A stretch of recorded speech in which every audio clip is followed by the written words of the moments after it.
All right, speaking of corruption of both political classes, we have some new reporting for the New York Times about some of the latest business dealings from former President Trump, and it is really something. Let's go ahead and put this up on the screen. This is from Eric Lipton and Maggie Haberman. The headline here says, Trump family's newest partners, Middle Eastern governments. The government of Oman is a partner in a real estate deal signed last week by the former president, intensifying questions about a potential conflict as he seeks the White House again.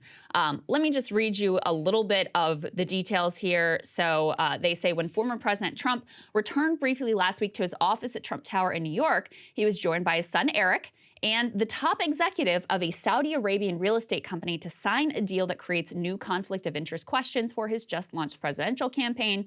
Here are the specifics. The deal is with the Saudi real estate company, which intends to build a Trump-branded hotel, et cetera, as part of a $4 billion real estate project in Oman. But here's the real kicker. It's not just with this Saudi company. This project is backed directly by the government of Oman itself. Now, you couple this with the Live Gulf deals that Trump now has also directly with the Saudi government. And these are really, now you might, like your eyes might glaze over at all of the conflicts of interest that Trump has long had, including diplomats staying at his hotels, all of those things. But I wanted to really point these out because it is very different for him to have a direct financial interest and entanglements with a foreign government. So obviously he's had all kinds of projects all over the world. This is the first time, at least in his presidential era, that we've been able to see that there is a direct business deal now with the Saudi government and with the government of Oman. So, I mean, this is as direct as it could possibly get in terms of corruption, in terms of conflict of interest, in terms of calling into question what Trump's policy is in the Middle East and throughout the world. And I also think it's important to put this on the table at the same time that, as Counterpoints covered last week, the Republicans are all in. The very first thing that the Republicans, once they took the House, announced is they're going to investigate Joe Biden and how he was connected to Hunter Biden's business deals overseas. Okay, that's all well and good.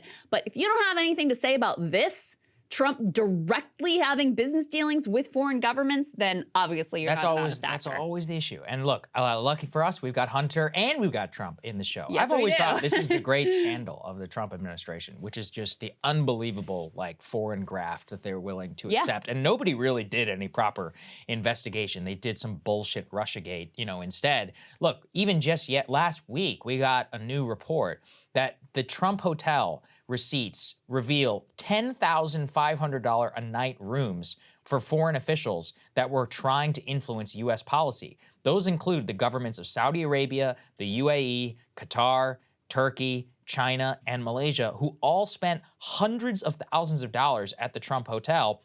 At the same time, they were literally in town to try and influence the U.S. government. Wow. They include the Prime Minister of Malaysia and his delegation spent $250,000 in a single week. They even charged $1,500 a day for a personal trainer to accompany him, $10,000 for, quote, coffee breaks. And look, all of this is clearly there's an exchange of something. I've always said that the most disgusting part of the, quote, perfect phone call with Zelensky, back when Zelensky was a different figure, for all of us when he's like, oh, Mr. President, we stayed at the Trump Hotel when we're in it. I was like, that's disgusting, man. Really that is the actual, pay to play that people really should focus on. And look, nobody ever has anything to say. And this is a longstanding pattern now for Trump and the officials. So you have the Trump government now, or the Trump organization now in a direct deal with the foreign government and having now taken Saudi cash. Jared Kushner bailed out by the Saudi Arabians, specifically bailed out because we know internal Saudi documents said that his fund should not receive the $1 billion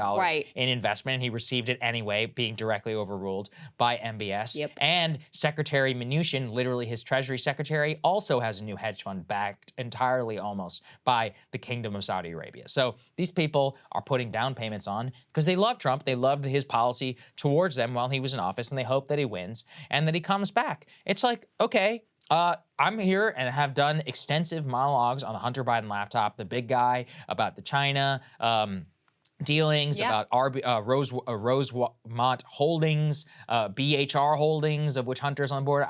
We can go toe to toe on the details. Yes. For all that, but it's like nobody ever wants to talk about this. Yeah. If you aren't, if your news outlet isn't able to see corruption in the Trump family and, you know, talk about Hunter and the laptop and the Biden family, they're not giving you a complete picture. I mean, I think that's just a bottom line, like little litmus test for you there, because this is next level. I mean, just imagine what the right would say if Joe Biden had a direct deal with the Chinese government, with the Omani government, with the Saudi government. And these are countries that we have very challenging and delicate relationships with. I think Ken Klippenstein is going to be covering for us the fact that now that the midterms are over, Saudi's like, oh, maybe we will increase OPEC production.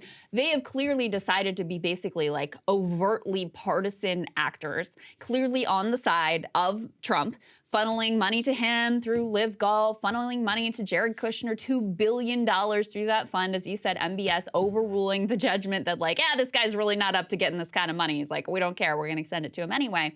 And then the Omani government, I think they were the only government in the region that did not sign on to the Abraham Accords that were struck by Jared Kushner. So, you know, there's questions about trying to end the war in Yemen. All of these countries are tangled up in those questions of foreign policy. And the last thing you want is a president who you have to ask, like, are you acting in the best interests of the American people? Or are you acting in the best interests of your own personal bottom line? So it is truly grotesque. And as I said, I think it was important to highlight in particular as the House Republicans start their Hunter Biden investigations and plan to make that a real focus of the next couple of years. Yep, absolutely right.